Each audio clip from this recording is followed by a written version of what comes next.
Right, well, I hope you're all fed and watered and you've stretched your legs for this, the second part of the event. What I want to do now is introduce you to the CNN Academy. We've talked here about the importance of the intersection of sort of diplomacy, public policy, finance when it comes to climate change. What we have a real passion for at CNN is storytelling, of course. And storytelling is so important when it comes to the world of climate crisis, and the existential threat that we face. At CNN in Abu Dhabi, we started 4 years ago with a project for local youngsters. The idea was to empower talent to tell their stories and inspire a global audience. The CNN Academy was born in Abu Dhabi, and it is now a global project. And I just want to introduce you with a short film about what we do at Academy, and then introduce you after that to one of our academicians from the Global South, my esteemed colleague and our esteemed guest here as well, to talk about the world of storytelling and how AI can play a part in all of that. Let's just start with the video.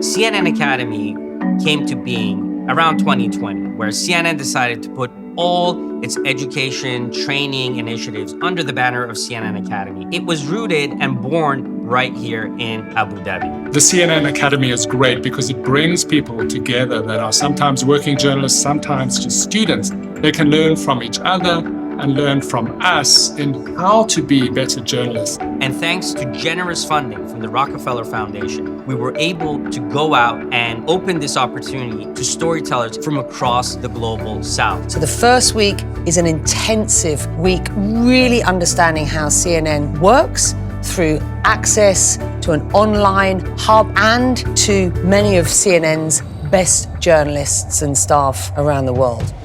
This is an opportunity that CNN Academy is giving us to start our careers. Because we're all so different, it can come off as a strength where we complement each other's weaknesses. The second week is a first-in-class, safe-to-fail simulation of a climate crisis. Nearly 120 CNN Academy participants are going to come together right here in Abu Dhabi and take part in the first and only of its kind news simulation. The really key thing, I think, this year is deciding what is the story they want to tell and how can they make that story informative and relatable and engaging. They give you a real experience of what it's like being a journalist. It's like we were thrown into the deep end and we've been given all the tools and all the skills for us to swim. I've learned here within these 2 weeks more than I've learned in, say, a year or two. They train you to go out in the field, to know how to respond to any sort of situation and try and make you an overall storyteller. It will be learnings that you'll use for the rest of your career.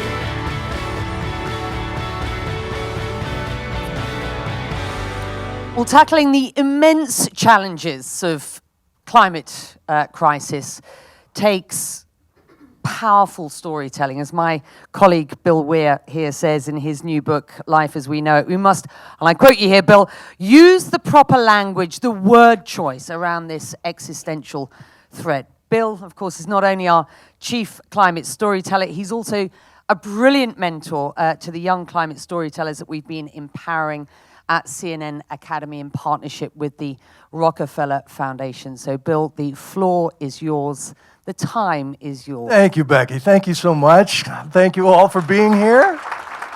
Happy 111th anniversary to the Rockefeller Foundation, a real force of good in this world. And I'm so honored to be with you and spend some time with our guests here. Kate Kello is from Kenya, Nairobi, started an AI company there. We're going to get into your story in a second. But Ladama Matsiza is one of my mentees of the CNN Academy, so we'll start with you. Nice to meet you in person. Pleasure to be here. Pleasure to be here. No more screen. No more between me and screens, you. no more Zoom, script sessions here. Yeah. It's been such a treat and so fulfilling to the soul to see the next generation of storytellers. We are made of stories. Everything in our lives, currencies, flags, borders, corporations, religions, are just stories we agree upon in a given moment. They're constantly under revision. And the way we talk about the greatest crisis humanity has ever dealt with is so important at this point. So I'm honored to lend my 5 cents into whatever I can for your growing up. But I want to hear from you how it's been. You're from, not from Nairobi, but outside. Became an environmental storyteller, honestly, I guess? Well, tell me about your origin story. How'd you get to this point? So, my whole life, it really isn't. It's something which was always around me, very much in the behavior and the lifestyles of my family, but also the consciousness of the school that I grew up in. And yeah, very much in touch with the nature around the community, very much in touch with the nature around and what was going on. But more and more as I moved to different places in the world, was able to see different cities, you're able to become aware of this detachment. Mm-hmm. And that detachment also comes with seeing what you miss out by being disconnected with nature. Being in touch with nature, you're also able to get the benefits of it. And from there, I really wanted to be able to foster that connection. And one of the best ways to foster that connection is to be able to tell the story. For example, with climate change, there's so much going on. And yes, more people are becoming aware, but not enough people understand, truly know the different contexts in which it's playing out, truly understand what it means for society, for the world, for them. And that comes with, yes, there's the information out there online, in books, but there's not enough knowledge sharing, connecting people to the context that's playing out. And storytelling does that. Climate storytelling bridges that gap, and it allows that connection to take place. I want to work for you. Can you get a little glimpse of the spark in this young man? That is so well said, and I wish more of your peers understood that, the enormity of that calling. We're going to show a little clip, a little trailer of the piece that you've been working on. But tell the folks the idea originally. What story you mostly wanted to tell with your first crack at the Academy? So I've had the pleasure of working with both coastal communities and now communities up in the north of Kenya in conservation projects. And throughout these conservation projects as they developed, I've learned so much. It's been such a privilege to be imparted with this knowledge and these solutions. So as soon as I've got the chance to be able to share these with the world through this Academy program, I'm like, this is the chance that I've been waiting for. But also, when it comes to storytelling, storytelling is an art form, be it through music, be it through film, be it through writing, and it's the responsibility of the artist to take the audience through a journey, engage them, and connect them to the world in which that narrative or that solution is taking place. And then they're able to truly connect with that issue. And when they truly connect with the loss of a livelihood that's been portrayed, or a vital ecosystem, or the joy of finding a solution, they connect to it. And wherever they go, there'll be an ambassador for that solution. They'll share it. And it's a ripple effect. It's a ripple effect.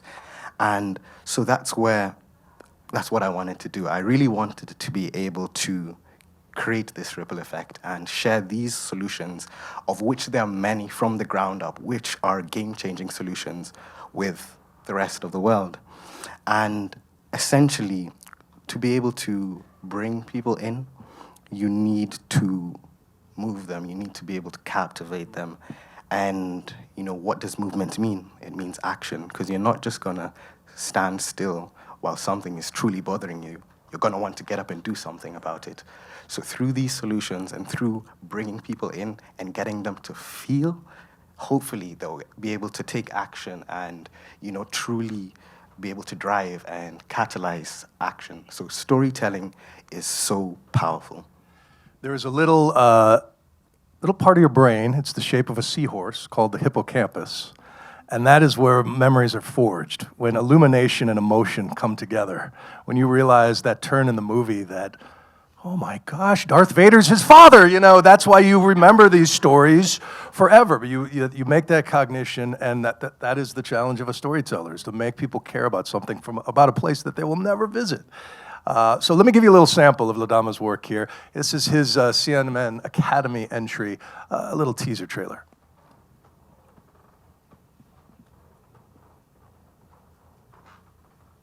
Over the past century, our planet's oceans and landscapes have undergone unprecedented transformations. For 35 years, we had a very serious drought, and it was our first time to experience such drought. Join me as I embark on a journey to Kenya's sacred sites, where dedicated individuals and communities are at the forefront. Coral iko na maana kubwa sana, kwa maana pasipo na coral kuna samaki. These are inspiring reminders for us to preserve our planet's natural wonders before they become mere echoes of the earth. Hand for Ladama there. It's really good. It's really good. It's coming together. It's inspirational to see people in the global south, on the other side of the planet, turning their anxiety into action, often with not the resources that we enjoy on this side of the planet. And that's why I'm bringing Kate. And your company is a Swahili word for faith? Correct. Say it for us. Amini. Amini. Yes. And your origin story starts in Silicon Valley, right? Going up through tech companies, studying AI long before we were even worried about it. How did you end up starting this company in Kenya? I thought to myself that I wanted to solve one of the biggest challenges for Africa, but the problem is when you're actually sitting here in New York City, you don't actually see what is that big challenge, right? Storytelling, you mentioned it, it's actually about being exposed. And as technologists, as data scientists, as developers, you actually build technology to solve challenges that are around you. So I decided to pack my bags from New York and move to Nairobi. And when I moved to Nairobi, I actually got reconnected with nature. That's when I realized that if I wanted to help Africa, if I wanted to do something for the African youth, I couldn't decouple people from the planet. The two are so tightly linked, and because I couldn't see it before, I didn't actually know. So after that, I gathered a team of brilliant data scientists around me in Kenya, and that's how we founded Amini. And when we looked at what can AI help accelerate, the first thing was, okay, let's go about solving Africa's environmental data scarcity. Because today, there is no data or high-quality, trustworthy data on Africa. So that's the problem we decided to solve. When I imagine these two forces combining, because your folks that you're working with probably have no idea of the long data sets of what ecosystems they're trying to rehabilitate. They don't know what they're working with, right? Can you imagine using her tools in a more productive way for them? Very much so, and this is why I'm a big believer in connecting. And it comes back to the concept of Ubuntu. We have all got something to contribute to each other's success, especially when combating the challenge of climate change. It's going to take all of us working together. And, let's look at this situation where if one person knows how to deal with the data and another person knows how to deal with nature, but you've got a solution which requires both, bring them together. And so in this situation whereby dealing with agriculture, whereby looking at biodiversity loss, education, when it comes to being able to share local indigenous solutions now at different levels, it may take this kind of technology to spread out and scale. And next thing, you've got something which can be replicated and taken everywhere and applicable at different stages. So really it is, in this situation, the concept of Ubuntu rings true. And explain Ubuntu. You taught me this phrase. So Ubuntu is I am because we are. And yeah, so if you isolate yourself from your community, from your neighbor, what kind of life will you be able to live? You know, it'll be so, what would you be able to achieve by yourself? You know, blocked off from all these other solutions that may be in her brain, in your brain, when in that moment where you need them, just that ear, that brother, that sister, that mother, that father, it's not going to be there, and you will only go so far. But really, in the fight against climate change, it is putting us all together, and that's where connecting is very key. Yeah. I have to remind myself, as I often remind my kids, that this is just a tool, like a flame or a blade. And depending on who is holding a flame or a blade, they can heal you, they can save your life, they can take your wallet, they can burn your life down, right? AI is just the latest tool that we are just unlocking this genie from the bottle, and there's so much fear around it. But I talk to scientists who use AI to census penguins in Antarctica and understand those trends around climate change, or modeling more efficient energy streams into the grid, like how can we move electricity around in a smarter, more sustainable way. What do you envision for your technology in Africa and for projects like his? So I think for one of the things people often forget, because AI is now back at the forefront of the conversation, is that you can't actually build AI systems if you don't have data.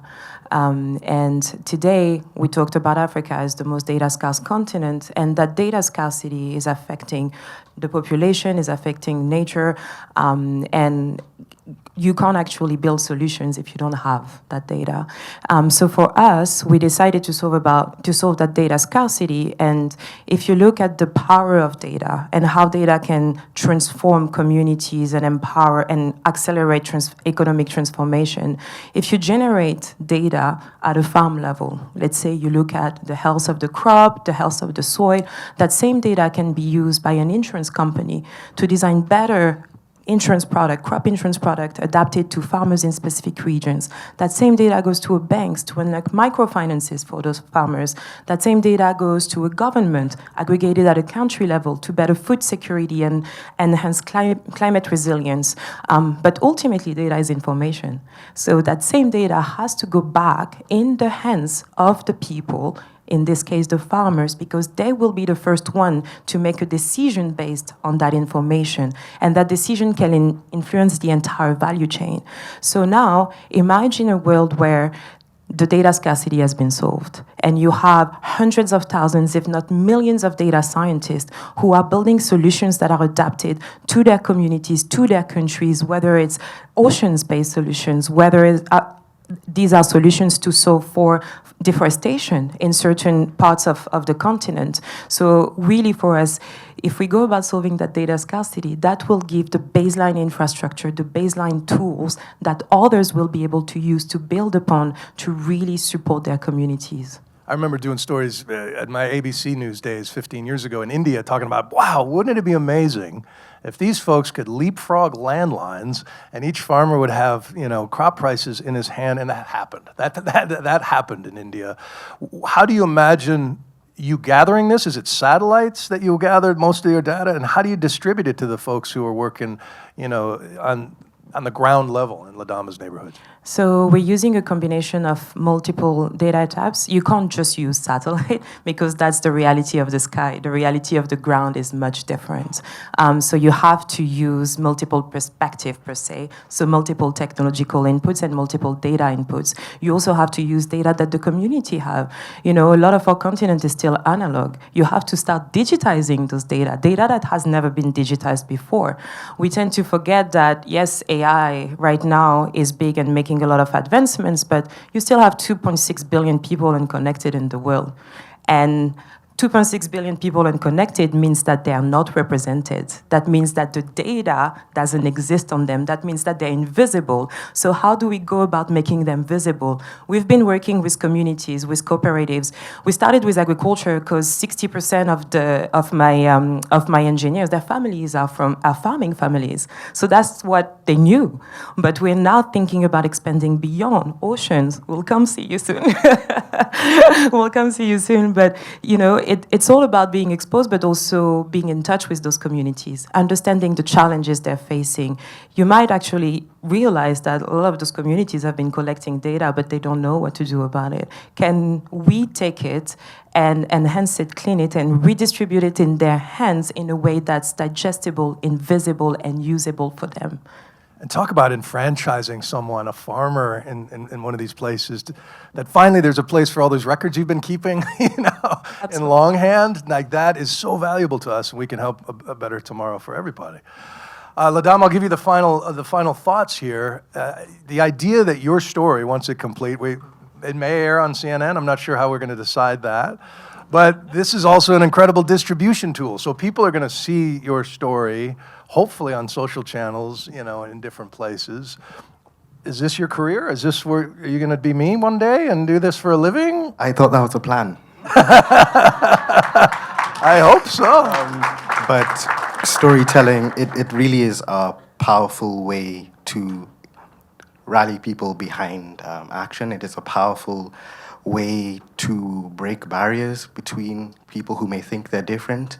And it is a really powerful way to keep in touch with where we've come from and where we want to go. Yes. And everybody here can be a journalist, even in their own neighborhood, just by leaning across the fence, asking the neighbor, hey, what's your story? Maybe, have you thought about this hiking trail we both love, this fishing hole? And connect at that level, too, I think, could save us all. It's been a delight talking to both of you. If nothing else comes of this entire thing, these two are going to get together in a couple weeks in Kenya and maybe join forces for the greater good. So thank you for your time. Thank you so much.